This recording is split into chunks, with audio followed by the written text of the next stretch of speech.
Bienvenue à tous. Merci de participer à ce premier NFA Session, c'est Not Financial Advice. Aujourd'hui, on reçoit Victor de ambrosiafinance.fr qui va nous parler de son actualité. Et pour animer ce NFA Session, j'ai le plaisir de vous présenter Mumba qui rejoint les BNB Martians et qui va conduire cet échange. À la suite de ça, donc à peu près pendant 20 à 30 minutes, on va avoir des échanges entre BNB Martians et l'invité. Et après cela, vous pourrez poser toutes vos questions. Mumba, c'est à toi. Merci à tous pour votre présence. Merci à toi, Victor, pour le fait d'être présent aujourd'hui et nous faire part de ton projet. Donc, on peut commencer par te laisser le temps te donner le temps de faire une petite présentation. Ouais, carrément, avec grand plaisir. Déjà, merci beaucoup de me recevoir ici sur le groupe de BNB Chain France. Ça fait toujours plaisir. Pour me présenter, donc Victor de Monchaux, j'ai 25 ans, je suis le cofondateur et CEO d'Ambrosia. J'ai un parcours tout ce qu'il y a de plus classique. J'ai fait une école de commerce, je suis diplômé de l'UM Lyon, grand passionné de finances personnelles et d'investissement. Je suis tombé dans les crypto-monnaies au top du bull market de 2017. Donc j'ai perdu beaucoup d'argent, mais j'ai continué à m'intéresser à cet écosystème pendant les années qui ont suivi. Et en 2020, donc j'ai découvert l'écosystème de la DeFi, de la finance décentralisée. Et j'en suis tombé amoureux et j'arrivais à générer des rendements colossaux juste en prêtant des stablecoins, donc avec un risque qui était assez modéré. Et j'avais l'impression d'être un petit peu le seul autour de moi à pouvoir faire ça. Donc je me suis dit, allez, pourquoi pas monter un projet pour apporter les rendements de la finance décentralisée aux néophytes. Ok, parfait, nice, nice. Donc, ce projet que tu viens de nous mentionner, c'est Ambrosia, c'est ça? Exactement. Donc Ambrosia, c'est une société qu'on a montée il y a eu un an. Donc on était une équipe de trois cofondateurs, tous passionnés de crypto et avec des profils ultra complémentaires. Donc on a d'un côté Kevin. Donc Kevin, c'est notre avocat qui gère toute la partie juridique et réglementaire. Parce que pour pouvoir exercer en France, on est dépendant de l'autorité des marchés financiers, l'AMF, parce qu'il nous devait d'obtenir le statut de PSAN, prestataire de services actifs numériques. Donc c'est un petit peu le Saint Graal pour tous les acteurs crypto en France. Ça nous était indispensable. Donc ça nous a pris à peu près un an pour l'obtenir. Et c'était Kevin qui était responsable de ça. Ensuite, on a Rémi. Donc Rémi, c'est notre CTO, c'est celui qui est en charge de développement de toute l'infrastructure technique. Effectivement, Zia, c'est une fintech, donc il y a le mot finance, mais aussi le mot tech, donc tout l'aspect technique est juste primordial.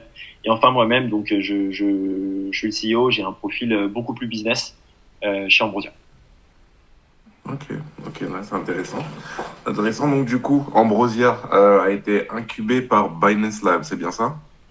Exactement. Donc il y a quelques mois, on a rejoint le programme d'incubation de Binance Labs. À la Paris Blockchain Week, d'ailleurs, il y avait Ced, donc CEO de Binance, que vous connaissez tous, je pense, avait fait une annonce en quoi il voulait investir 100 millions d'euros dans l'économie française, peut-être même européenne, pour soutenir en tout cas l'activité, peu avant qu'ils aient leur enregistrement PSAN. Euh, et donc on a intégré le programme en avril ou mai dernier. Donc un programme vraiment qui est extraordinaire. Binance nous ouvre toutes leurs portes, que ce soit sur les aspects euh, marketing, ressources humaines, acquisition de clients, potentiellement tokenomics pour les sociétés qui souhaitent émettre des tokens, ce qui n'est pas le cas chez nous, mais surtout du réseau. On a eu la chance de rencontrer les fondateurs des plus gros projets crypto comme Axie Infinity, le fondateur d'Ethera. C'était même la veille du crash de l'UST. On a eu la chance de dîner avec Ced et l'autre cofondatrice de Binance. Donc beaucoup de réseaux, mais surtout un réseau d'investisseurs. Euh, pour pouvoir amorcer au mieux nos levées de fonds. Ok, ok, parfait. Ok, bah pour en revenir sur Ambrosia, est-ce que tu peux nous en dire un peu plus sur cette gestion de fonds que tu nous as mentionné que tu as fait un peu tout seul après ton expérience de 2017-2018? Ouais, Comment tu t'y carrément. prends pour... Pardon, vas-y. Carrément. Déjà, peut-être avant de présenter quels sont les mécanismes de gestion de fonds chez Ambrosia, peut-être c'est intéressant de présenter plus en détail ce qu'est qu'Ambrosia. J'ai vaguement évoqué qui était l'équipe derrière, mais quel est le projet d'Ambrosia. Donc, comme j'ai dit, l'objectif d'Ambrosia, c'est d'apporter les rendements de la finance décentralisée aux néophytes de la crypto-monnaie, c'est-à-dire ces gens qui n'ont pas le temps, ou bien même l'envie de passer du temps à se renseigner et à suivre l'activité sur l'écosystème de la finance décentralisée. Donc pour ça, nous, nos clients, on se charge de collecter des euros auprès d'eux, parce que nos clients, pour notre lancement, ce sont des clients français dans un premier temps et ensuite à l'échelle européenne, donc on collecte des euros auprès d'eux. Et ces euros, derrière, on va se charger de les convertir en un panier de stablecoins. Donc des stablecoins très diversifiés. Au vu de ce qui s'est passé sur les marchés ces mois derniers, aujourd'hui, pour nous, c'est pas possible d'avoir une exposition à des stablecoins algorithmiques, donc on va principalement être exposé à des stablecoins centralisés.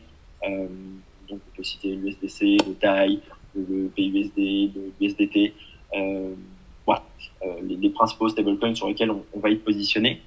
Et derrière ces stablecoins, nous, on se charge de construire des stratégies sur la finance décentralisée, des stratégies principalement de lending et de liquidity providing. On va collecter du rendement pour le compte de nos clients et ce rendement, on va en partie le reverser. Donc en fait, Ambrosia, c'est une plateforme où on dépose des euros et on ressort avec des euros.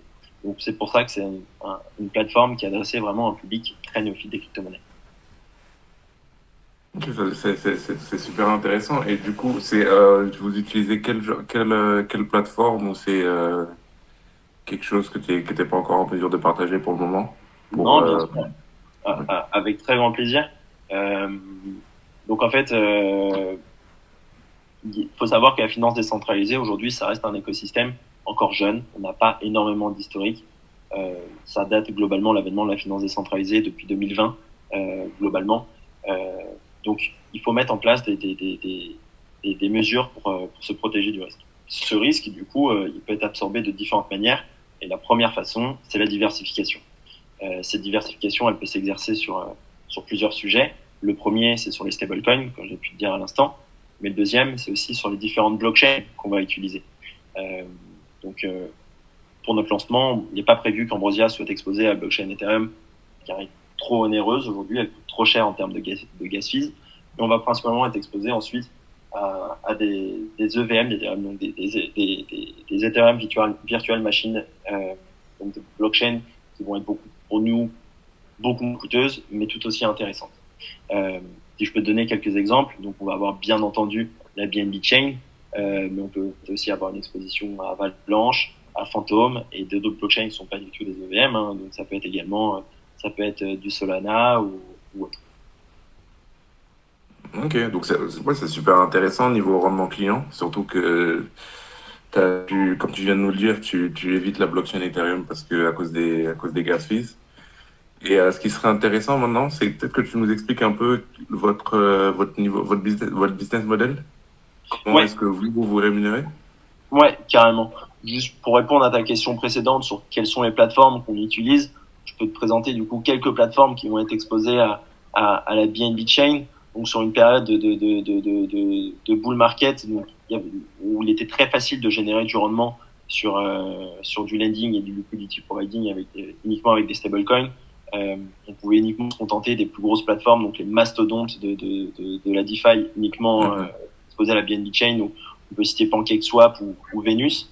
Mais aujourd'hui, ces plateformes, bien qu'elles aient encore des TVL colossales, ne permettent plus de générer un rendement aussi important qu'en bull market. On va se situer sur du lending de stablecoin sur ces plateformes-là entre 2 et 3,5%. Donc on va s'exposer à différents protocoles DeFi, toujours sur la BNB Chain. Je présente que cette partie-là parce que c'est peut-être ce qui intéresse les personnes qui nous écoutent aujourd'hui. Mais aujourd'hui, notre exposition sur la BNB Chain, donc on va avoir une exposition à Alpaca Finance, on va avoir une exposition à Stargate, on va avoir une exposition à Bifi et avec Ellipsis. Ok, très bien. Et le rendement attendu ou le rendement proposé à tous les clients prospects, il s'élève à combien? Ouais, donc en fait, Ambrosia, l'objectif, c'est de générer un rendement jusqu'à 6% par an. Donc, je dis jusqu'à parce que c'est un objectif de performance. Pour soit en bear ou en bull market, pour l'instant, sur nos modèles financiers qu'on a mis en place, cet objectif il est tenu. Donc, c'est jusqu'à 6%, mais depuis le début, sur notre MTP, ces 6%, ils ont été tenus sans problème.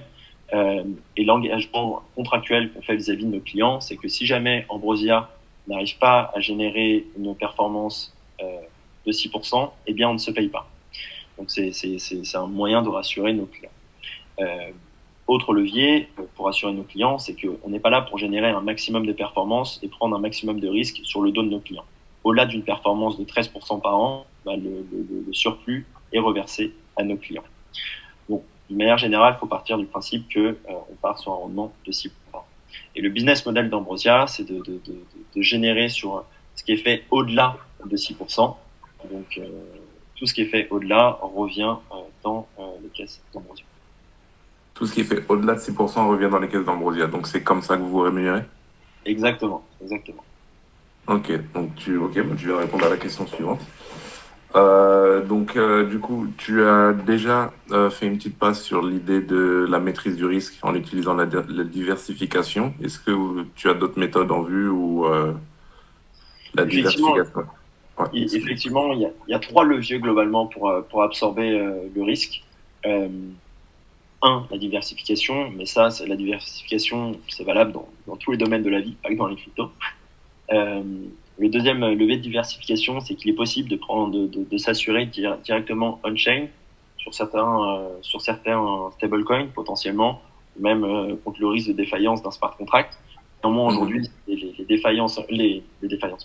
assurances on-chain sont assez onéreuses et pas possible de s'assurer non plus sur tous les protocoles blockchain ou stablecoin. Et c'est quelque chose à avoir en tête. Mais surtout, le gros levier de différenciation chez Ambrosia pour pouvoir protéger les fonds de nos clients, c'est que 15% des bénéfices sont directement dans une réserve de sécurité.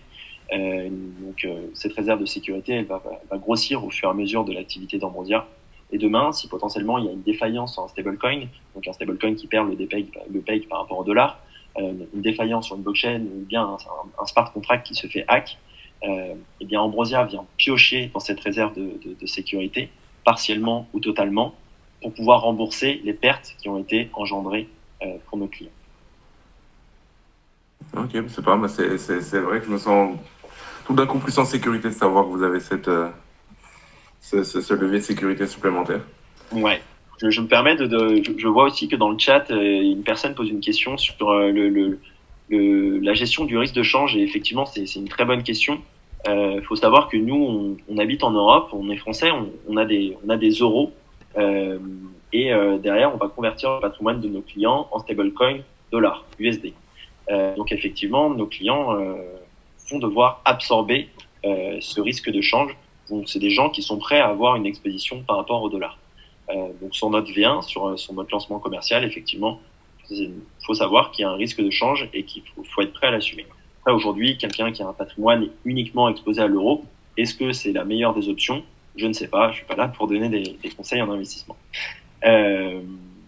Néanmoins, sur la V2, l'objectif, ce sera de lancer un produit bien qu'il soit exposé au dollar, mais hedgé pour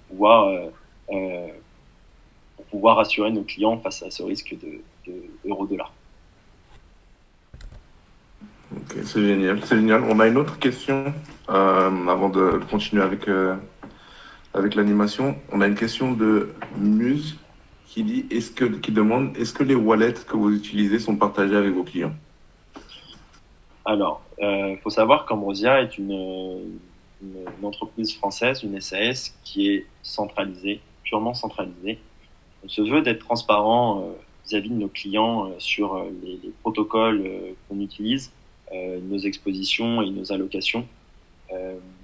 Néanmoins, cette transparence, apporter trop de transparence, peut avoir aussi apporté de la complexité au produit, apporter trop d'informations. Et comme on s'adresse à un public très néophyte des crypto-monnaies, une nouvelle fois, on veut leur proposer le produit le plus simple possible. Donc, on ne pourra pas donner non plus notre allocation en temps réel. Donc, on fera des rapports mensuels sur nos expositions et allocations.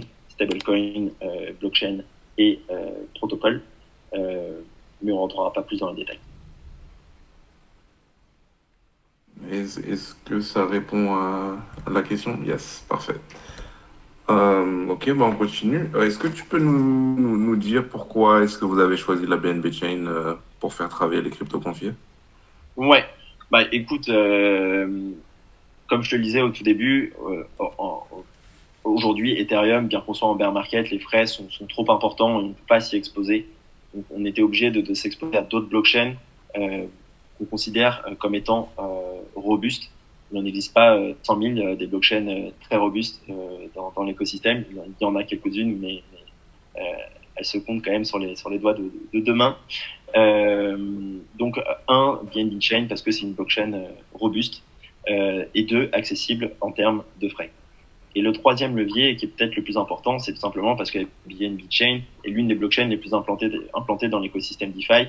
On compte des dizaines et des dizaines de protocoles DeFi qui ont intégré la BNB Chain, et il est possible de mettre en place une pléthore de stratégies de yield farming exposées uniquement à la BNB Chain. Nice. Et pour rebondir sur ces protocoles, tu nous as mentionné deux protocoles tout à l'heure. Tu nous as parlé de PancakeSwap et de Venus. C'est bien ça? Yes, donc effectivement, ça c'est les deux protocoles sur lesquels on avait dans notre MVP une exposition durant une période de bull market. Pourquoi? Tout simplement parce que c'était deux mastodontes. De mémoire, en période de bull market, on avait 8 milliards de TVL, donc de total value locked. Pour ceux qui ne sont pas encore très à l'aise avec cette notion, c'est tout simplement la somme d'argent qui est bloquée sur le protocole. Donc on était à 8 milliards sur PancakeSwap et il me semble 7 milliards au maximum sur Venus pendant les bull market. Des protocoles archi audités qui n'ont jamais montré de défaillance. Mais le problème aujourd'hui, c'est que on aimerait avoir une exposition toujours sur ces stablecoins, mais les rendements sur du lending ou liquidity providing ne sont pas suffisamment importants. Donc c'est pour ça qu'on est obligé d'aller sur d'autres protocoles qu'on considère étant comme sécurisés, parce qu'au-delà de l'ensemble des critères qui sont rendus publics, on même notre audit, donc on prend en compte un certain nombre de critères, donc le montant de la TVL et la volatilité de cette TVL, le montant de liquidité sur laquelle on va exposer, le nombre et la qualité des audits qui ont été menés, l'ancienneté de la plateforme, les oracles qui sont utilisés, le montant du bug booty. Mais après, on mène nous aussi notre propre due diligence sur le protocole sur lequel on va se positionner. Donc, on va faire notre propre audit du smart contract. On va analyser quelle est l'équipe des fondateurs. Est-ce que le protocole est assuré ou bien est-ce qu'il peut être assurable, etc., etc. Et en fonction de tous ces critères, aujourd'hui, il y a quelques protocoles exposés à la BNB Chain qui ressortent. Donc, on va avoir Alpaca Finance. Donc, Alpaca Finance, ça reste quand même un gros protocole. Donc, on avait 2 milliards de TVL au maximum sur la période de bull market. Aujourd'hui, il me semble qu'on tourne aux alentours de 550-600 millions de dollars. Donc, on a exposition de liquidity providing sur une paire de stablecoins et adossé à une pool de PancakeSwap. Ensuite, on a exposition à Stargate. Donc Stargate, pareil, c'est un mastodonte qui avait 4 milliards de TVL en période de bull market. Donc on a exposition en lending sur un stablecoin, sur l'USDT. Et après, il y a une troisième position, Bifi Finance. Donc Bifi Finance, c'est un protocole d'auto-compounding, c'est-à-dire que potentiellement, si on est exposé à une pool qui permet de collecter des tokens de gouvernance, ces tokens de gouvernance sont directement réinjectés, sont swappés en stablecoin pour être réinjectés dans la pool de liquidité en stablecoin. Donc c'est des mécanismes qui sont plus simples pour optimiser l'APY. Donc voilà les trois protocoles sur lesquels on est exposé en ce moment à la BNB Chain. Très bien. Très bien. Je te remercie. Et avant de donner la parole au public, est-ce que tu pourrais nous rappeler les liens et les infos clés que tu aimerais partager avant de... Ouais, carrément, avec grand plaisir. Bon, pour petite piqûre de rappel, donc Ambrosia est une startup, une fintech française enregistrée en tant que PSAN. Et très prochainement, donc d'ici un mois et demi, on a prévu de lancer notre tier crypto. Donc il est déjà possible de s'inscrire directement sur notre liste d'attente sur notre site internet. Et puis n'hésitez pas à nous suivre sur les différents réseaux sociaux, que ce soit LinkedIn, Twitter, Facebook, Instagram, où on communique énormément sur l'actualité crypto, mais d'une manière très simple pour les gens qui souhaitent suivre cet écosystème, mais sans y passer trop de temps, mais également sur l'actualité de nos startups où on partage quotidiennement la façon dont on avance. Ok, c'était top, c'était génial. Merci beaucoup, Victor. On ouvre Merci à vous. maintenant le. Oui, merci. On ouvre maintenant le floor au public. Donc, si vous avez des questions, n'hésitez pas à lever la main ou vous les mettez à l'écrit et on y répond.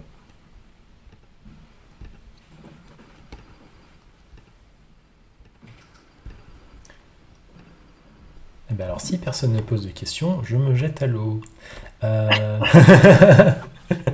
Victor, tu nous as parlé de stratégie autour du lending. Donc, le principe, c'est déposer du stablecoin sur un protocole et peut-être de l'emprunter, ou en tout cas d'être prêteur. Tu nous as parlé de, potentiellement, ce que j'ai compris, de dépôt sur des AMM, donc type PancakeSwap, pour fournir de la liquidité. Et après, il y a la partie leverage farming avec Alpaca. Est-ce que vous envisagez des stratégies encore plus avancées, du type du delta neutral sur plusieurs protocoles de borrow lending, enfin d'emprunt, pardon, ou des choses encore plus diversifiées? Vous voulez rester sur des solutions très simples et que tout le monde peut comprendre? D'un point de vue commercial et marketing, pour nous, l'objectif, c'est de proposer un produit de la finance décentralisée, donc un produit qui peut paraître compliqué pour beaucoup, mais en réalité qui reprend les mécanismes de la finance traditionnelle. Quand on parle de lending et de liquidity providing, ces mots qui sont anglais et qui peuvent paraître très barbares, en final, les mécanismes, on prend le temps de les expliquer, ils sont très simples à comprendre. Donc, on aimerait, tant qu'on est possible pour nous, de générer une performance de 6% pour nos clients d'une manière simple et sans prendre de risques, donc sans mettre à mal du coup le capital de nos clients. Il n'est pas prévu qu'on s'expose à des stratégies. Tu parles de stratégie de delta neutral, effectivement, c'est quelque chose qui pourrait être mis en place dans une logique de diversification. Néanmoins, si on veut rester sur un produit simple et compréhensible, ça risque de bloquer. Donc, c'est pas prévu pour eux.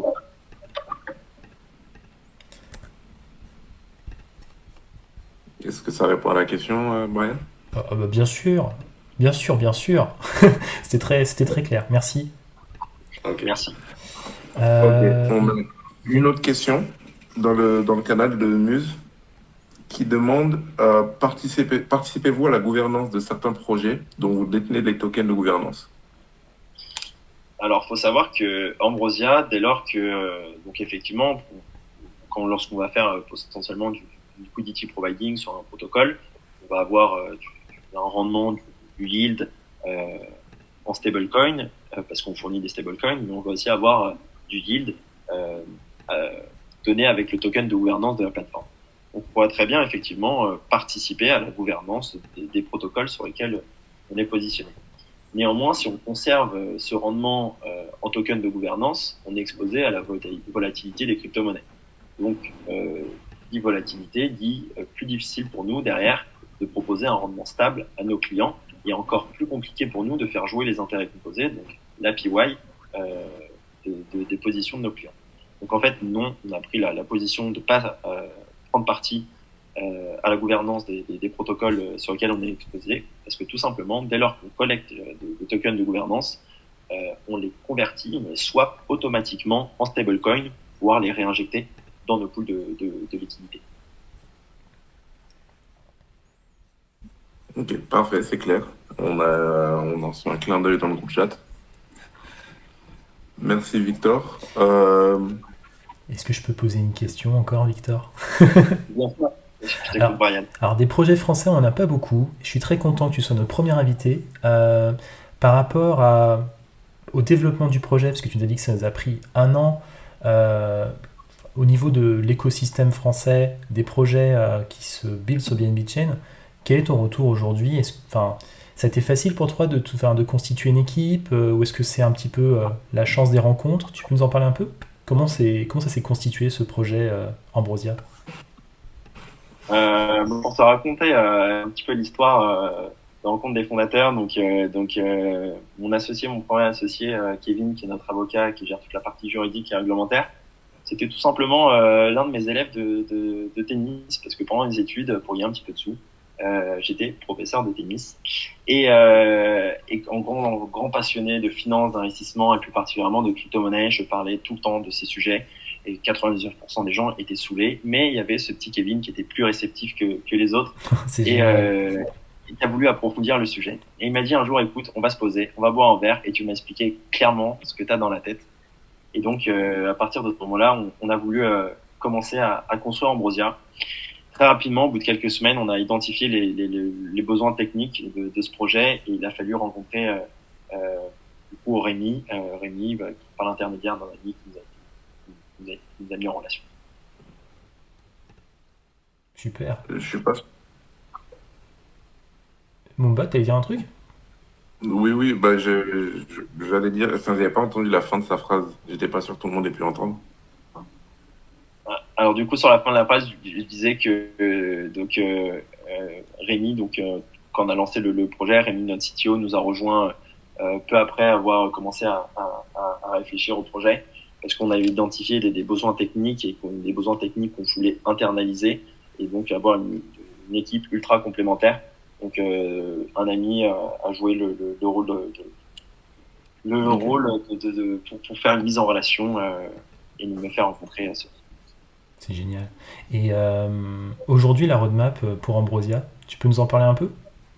Ouais, bien sûr, avec grand plaisir. Donc le lancement qui est prévu d'ici à peu près un mois et demi. Donc l'objectif, ça va être de lancer fin septembre notre tiers l'air crypto. Donc ça va être notre V1. Mais néanmoins, la V1 sera pas du tout le seul et unique produit qu'Ambrosia a prévu de développer. Une V2 sortira quelques mois après pour l'objectif 2023, donc avec une application mobile, une exposition, enfin un hedge au risque euro-dollar, et également d'autres portefeuilles crypto diversifiés en déterminant un profil de risque. Donc comment ça va se passer lorsqu'on va onboarder un client chez Ambrosia, on va lui poser un certain nombre de questions, on va avoir un algorithme qui va déterminer quel est le profil de risque de nos clients.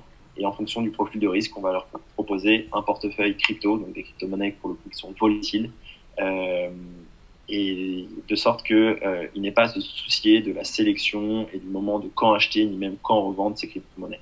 C'est nous qui nous occupons de la gestion de ces crypto-actifs pour leur. Donc, ils nous confient des euros, on achète les crypto-monnaies qui constituent ce portefeuille, et quand ils souhaitent ressortir une nouvelle fois, ce sera uniquement en ligne. Ok, et donc du coup, ça veut dire que... alors c'est une question de Patapou sur le canal. Il posait la question, puisque la conversion est réalisée par vous, est-ce que le profit net, enfin le profit réceptionné après opération pour l'utilisateur, le client, c'est du profit net ou est-ce qu'il doit aussi après faire toute la démarche fiscale qui se cache derrière? Alors, la démarche fiscale, elle restera la même. Ok, Il y a deux sur la démarche fiscale. Généralement, il y a deux principalement étapes à réaliser quand on fait sa déclaration. Un, c'est déclarer les comptes étrangers, sachant qu'Ambrosia est français et PSAN, cette étape, on peut la mettre de côté. Donc, il y a une seule étape, ça va être de déclarer du coup les profits qui ont été réalisés via l'intermédiaire de notre tiers crypto. Donc, c'est un produit qui est imposable et soumis à la taxe de 30% au vu des profits générés. des normes D'accord, fiscales. ok, super, c'est très clair. Je vois qu'il y a encore une personne qui est en train d'écrire une question. On arrive au bout des 30 minutes, ça sera peut-être la dernière. Je pense que c'est une très très longue question.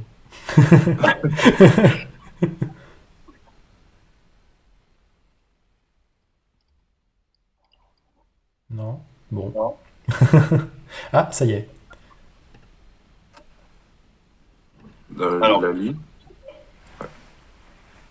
Alors, pour répondre à la question de Muse, est-ce que les fonds de vos clients sont bloqués pour une période donnée afin de pouvoir gérer les encours sous gestion? L'objectif pour nous chez Ambrosia, c'est de se rapprocher au maximum des caractéristiques du livret A, à savoir l'accessibilité, donc avoir un ticket d'entrée le plus faible possible. Donc, potentiellement, sur notre classement, on va se situer aux alentours de 100 euros, de 500 euros, mais l'objectif, ça va être de réduire ce ticket au maximum aux alentours de 100 euros. Le deuxième levier, ça va être la sécurité, donc proposer le produit le plus secure possible, le plus safe possible, bien qu'il ne soit pas garanti. Et le dernier levier, ça va être la liquidité, proposer un produit où on peut déposer et retirer de l'argent à n'importe quel moment. Donc techniquement, il est possible de récupérer son argent à n'importe quel moment. On est néanmoins dépendant des délais des virements SEPA, mais il est possible de récupérer son argent à n'importe quel moment. Il faut juste savoir que si le retrait se fait dans les 3 premiers mois, il est possible de récupérer ses sous, mais il n'est pas possible de toucher les intérêts générés sur les 3 premiers mois. Ça nous permet juste, nous, en contrepartie, d'absorber les coûts d'onboarding de ce client qui ne sera resté que 3 mois sur une solution d'épargne, donc généralement qui est un produit plutôt vu pour un placement moyen-long terme.